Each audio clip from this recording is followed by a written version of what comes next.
Hello అండి, ఈ video వచ్చేసి అయితే ఉగాది ముందు రోజు వీడియో. ఉగాది ముందు రోజు అమావాస్య కదా, ఈ అమావాస్యని అయితే తొలి అమావాస్య అయితే అంటారంటండి. ఈ అమావాస్య వెళ్ళిన మర్నాడు నుంచే మనకి తెలుగు సంవత్సరం అనేది మారుతుంది. సో అందుకని ముందు వచ్చే అమావాస్యని అయితే తొలి అమావాస్య అయితే అంటారండి. సో ఈ ఇయర్ అయితే నేను పూజ వచ్చేసి ఫ్లాట్లో చేసుకుందాం అనుకున్నాను.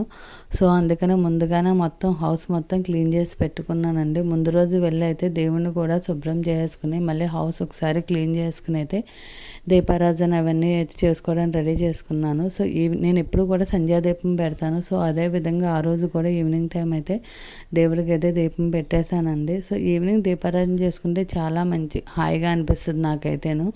సో అది కొత్త ఇంట్లో చేసుకున్నాం కదా, నాకు ఎందుకో తెలియని ఆనందాన్ని అయితే ఇచ్చిందండి ఆ రోజు. సో అమావాస్య రోజున పూజ చేసుకుంటే చాలా మంచిదని అంటారు. అమ్మవారిని అయితే బాగా ఎక్కువ పూజిస్తారు. సో మీకు కనుక ఈ వీడియో నచ్చినట్లయితే please like, share and subscribe my channel. Thank you, bye.